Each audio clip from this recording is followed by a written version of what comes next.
Delhi liquor కేసులో arrest అయి జైల్లో ఉన్న బీఆర్ఎస్ ఎమ్మెల్సీ కవిత బెయిల్ పిటిషన్ పై ఇవాళ ఢిల్లీ హైకోర్టు తీర్పు ఇవ్వబోతోంది. ఇవాళ మధ్యాహ్నం 2:30 తీర్పు వెలువడబోతోంది. కవిత బెయిల్ పిటిషన్లపై మే 27, 28న ఢిల్లీ హైకోర్టు విచారణ జరిపి తీర్పును రిజర్వ్ చేసింది. లిక్కర్ పాలసీ ఈడీ కేసులో మార్చి 16న, సీబీఐ కేసులో ఏప్రిల్ 11న కవిత అరెస్ట్ అయ్యారు. 3 నెలల నుంచి కవిత తీహార్ జైల్లోనే ఉన్నారు. మొదట లిక్కర్ పాలసీ మనీ లాండరింగ్ కేసులో కవితను ఈడీ అరెస్ట్ చేయగా తర్వాత సీబీఐ అరెస్ట్ చేసింది. అప్పటి నుంచి కవిత బెయిల్ కోసం దరఖాస్తులు చేసుకుంటూనే ఉంది. అయినప్పటికీ లిక్కర్ కేసులో కవిత కింగ్ పిన్ గా చెబుతున్న దర్యాప్తు సంస్థలు బెయిల్ను వ్యతిరేకిస్తున్నాయి. కవితకు బెయిల్ ఇస్తే కేసు దర్యాప్తుపై ప్రభావం పడుతుందని, మహిళ అయినంత మాత్రాన బెయిల్ ఇవ్వాల్సిన అవసరం లేదని ఈడీ, సీబీఐ వాదిస్తున్నాయి. కవిత నేరం చేశారని తెలిస్తే వాట్సాప్ చాట్లు తమ వద్ద ఉన్నాయని కోర్టులో వాదనలు వినిపించాయి. ఫోన్లో డేటాను కవిత ధ్వంసం చేశారని కూడా ఆరోపించాయి. లిక్కర్ కేసులో కవితే ప్రధాన లబ్ధిదారని, ఆమెకు కొత్తగా అనారోగ్య సమస్యలు లేవని దర్యాప్తు సంస్థలు తెలిపాయి.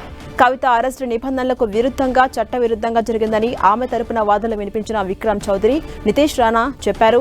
లిక్కర్ కేసులో కవితకు వ్యతిరేకంగా ఎలాంటి ఆధారాలు లేవని తెలిపారు. మహిళలను విచారించే విషయంలో క్లారిటీ కోసం సిఆర్పీసీలో ఉన్న అంశాలు లేవనెత్తుతూ సుప్రీంకోర్టులో పిటిషన్లు దాఖలు చేశామన్నారు. ఈ పిటిషన్పై సుప్రీంకోర్టు విచారణ సాగుతుండగానే అరెస్ట్ చేశారని ఆరోపించారు.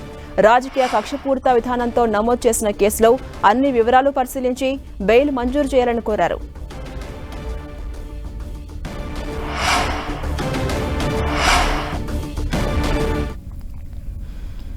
ఇదే అంశంపై మరింత సమాచారం మా ప్రతినిధి ఢిల్లీ నుంచి గోపి అందిస్తారు. గోపి, లిక్కర్ కేసులో అరెస్ట్ అయి జైల్లో ఉన్న బీఆర్ఎస్ ఎమ్మెల్సీ కవిత బెయిల్ పిటిషన్ పై ఇవాళ మధ్యాహ్నం 2:30 తీర్పు రాబోతోంది. అప్డేట్స్ ఏంటి? Delhi liquor policy, money laundering case, అలాగే సిబిఐ అవినీతి కేసుల్లో అరెస్ట్ అయి 3 నెలలకు పైగా తీహార్ జైల్లో ఉంటున్న బీఆర్ఎస్ ఎమ్మెల్సీ కవిత బెయిల్ పిటిషన్లపైన ఈరోజు ఢిల్లీ హైకోర్టు తీర్పును వెలువరించబోతోంది. జస్టిస్ స్వర్ణకాంత శర్మ ధర్మాసనం మధ్యాహ్నం 2:30 గంటలకి తీర్పును వెలువరించబోతున్నారు. కవితకు బెయిల్ వస్తుందా లేక జైల్లోనే ఉండాల్సి వస్తుందా అన్న ఉత్కంఠ నెలకొంది. కవితకు బెయిల్ వస్తుందన్న ఆశతో ఇటు కుటుంబ సభ్యులు, బీఆర్ఎస్ శ్రేణులు, జాగృతి శ్రేణులు వీరంతా కూడా ఎంతో ఆశగా ఎదురు చూస్తున్న పరిస్థితి.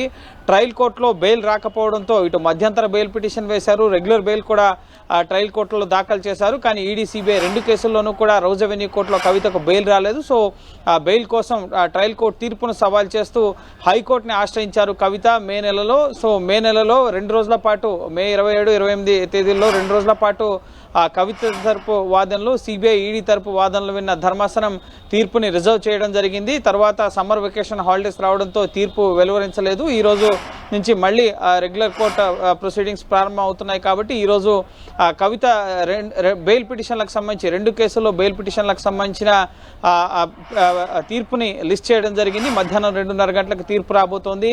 అయితే కవితకు బెయిల్ని వ్యతిరేకిస్తున్నాయి దర్యాప్తు సంస్థలు. ఎన్ఫోర్స్మెంట్ డైరెక్టరేట్, సిబిఐ 2 దర్యాప్తు సంస్థలు కూడా కవిత బయటకు వస్తే కేసు దర్యాప్తుపై ప్రభావం పడుతుంది, సాక్షులను, ఆధారాలను తారుమారు చేసే అవకాశం ఉంది. చట్ట ప్రకారమే కవిత అరెస్ట్ జరిగింది, నిబంధనలకు విరుద్ధంగా ఎక్కడ అరెస్ట్ జరగలేదు. కవితకు వ్యతిరేకంగా తమ వద్ద ఆధారాలు ఉన్నాయి. అలాగే నిందితులుగా ఉన్న వాళ్ళు, అప్రూవల్గా మారిన వారు ఇచ్చిన స్టేట్మెంట్స్ ఉన్నాయి, వాంగ్మూలాలు ఉన్నాయి. జడ్జి ముందు ఆ స్టేట్మెంట్స్ రికార్డ్ అయ్యాయి. మహిళ అయినంత మాత్రాన ఆవిడకి బెయిల్ ఇవ్వాల్సిన అవసరం లేదు, ఈ కేసులో ప్రధాన లబ్ధిదారుడు కవితనే అని చెప్పి ఇటు దర్యాప్తు సంస్థల తరపు న్యాయవాదులు కోర్టు ముందు కవితకు వ్యతిరేకంగా ఉన్న ఆధారాలని, అలాగే వాంగ్మూలాలని, వీటన్నింటినీ కూడా ఉంచడం జరిగింది. అయితే ఈ కేసులో కవితకు వ్యతిరేకంగా ఎటువంటి ఆధారాలు లేవు. మహిళలను ఈడీ ఇన్వెస్టిగేషన్కి సంబంధించి సుప్రీంకోర్టులో కేసు విచారణ జరుగుతున్న సమయంలోనే ఆవిడని ఈడీ అరెస్ట్ చేయడం జరిగింది. అలాగే తీహార్ జైల్లో ఉన్న సందర్భంలో నిబంధనలకు విరుద్ధంగా సిబిఐ కూడా ఇటు అవినీతి కేసులో అరెస్ట్ చేయడం జరిగింది. కవితకు ముఖ్యంగా 190 కోట్ల రూపాయల లబ్ధి చేకూరింది అని చెప్పి దర్యాప్తు సంస్థలు ఆరోపిస్తున్నాయి. కానీ ₹1 కూడా ఎక్కడా కూడా చూపించలేదు అని చెప్పి కవిత తరపు న్యాయవాదులు హైకోర్టులో వాదనలు వినిపించడం జరిగింది. కేవలం కవిత ఒక రాజకీయ నాయకురాలు, రాజకీయంగా ఆమెను దెబ్బతీసేందుకు మాత్రమే ఈ కేసు పెట్టి ఆమెను అరెస్ట్ చేశారు. నిందితులు ఇచ్చిన స్టేట్మెంట్స్ ఆధారంగా, అప్రూవల్గా మారిన వారు ఇచ్చిన స్టేట్మెంట్స్ ఆధారంగా మాత్రమే ఈ కేసు నడుస్తుంది. కానీ ఎక్కడా కూడా ఎటువంటి ఆధారాలు లేవు. వాట్సాప్ చాట్స్ అంటున్నారు, అలాగే మొబైల్స్ మార్చారంటున్నారు. కొత్త మొబైల్ మోడల్స్ వచ్చినప్పుడు మొబైల్స్ మార్చడం జరుగుతుంది, పాత వాటిని వారి సిబ్బందికి ఇవ్వడం జరిగింది కవిత. సో ఎక్కడా కూడా ఆధారాలని ధ్వంసం చేయలేదన్న విషయాలను కూడా కోర్టు దృష్టికి తీసుకెళ్లారు. అలాగే కవితకు 2 పిల్లలు ఉన్నారు, మైనర్ ఉన్నారు. సో ఆ కోణంలో కూడా అలాగే ఆమె వైద్యపరమైన అంశాలను కూడా పరిగణలోకి తీసుకుని కేసు దర్యాప్తు ముఖ్యంగా అంశాలన్నింటినీ కూడా పరిశీలించి కవితకు బెయిల్ ఇవ్వాల్సిందిగా ఇటు కవిత తరపు న్యాయవాదులు కూడా వాదనలు వినిపించడం జరిగింది. కానీ ఖచ్చితంగా ఈ కేసులో మాగుంట శ్రీనివాసులు రెడ్డి, అలాగే మాగుంట రాఘవ, అలాగే గోరంట్ల బుచ్చిబాబు సహా ఇతర నిందితులు ఇచ్చిన స్టేట్మెంట్స్ అంశాల ఆధారంగా కవిత అలాగే ఈ లిక్కర్ పాలసీ రూపకల్పన, అలాగే వారికి అనుకూలంగా పాలసీ రూపకల్పన చేసినందుకు 100 కోట్ల ముడుపుల్ని ఆమ్ ఆద్మీ పార్టీకి ఇచ్చారు.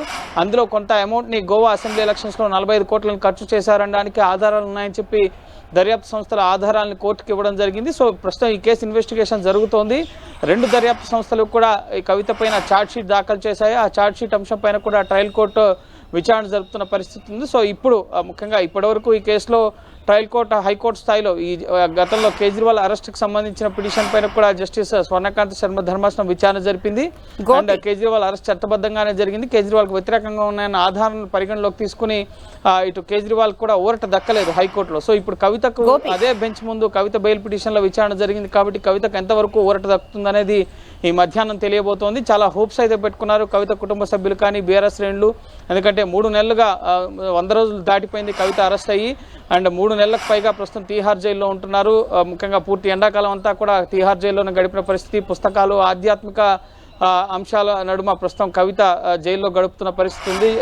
జైలు నెంబర్ 6లో ఆవిడ ఉన్నారు. ములాఖాత్లో భాగంగా బీఆర్ఎస్ సంబంధించిన నాయకులు కానీ కుటుంబ సభ్యులు కానీ కలుస్తున్నారు. ప్రతిరోజు కూడా కుటుంబ సభ్యులతో కవిత ఫోన్లోనే మాట్లాడుతున్న పరిస్థితి. ములాఖాత్లో భాగంగా పిల్లలు అలాగే ఇతర కుటుంబ సభ్యులు కవితను కలుస్తున్నారు. సో ఈరోజు హైకోర్టులో బెయిల్ వస్తుంది అన్న ఆశతో అయితే కవిత కుటుంబ సభ్యులు అలాగే బీఆర్ఎస్ శ్రేణులు ఉన్నాయి. సో చూడాలి మధ్యాహ్నం తీర్పుని జస్టిస్ స్వర్ణకాంత్ శర్మ ధర్మాసనం వెలువరించబోతోంది. ఒకవేళ బెయిల్ వస్తే కనుక కవిత తీహార్ జైలు నుంచి బయటకు వచ్చే అవకాశం ఉంది. ఒకవేళ దాన్ని కూడా సవాల్ చేస్తూ దర్యాప్తు సంస్థలు సుప్రీంకోర్టుకు వెళ్లే అవకాశం ఉంది. ఒకవేళ బెయిల్ రాకపోతే కవిత తరపు న్యాయవాదులు సుప్రీంకోర్టు కోసం కూడా బెయిల్ కోసం వెళ్లే అవకాశం ఉంది.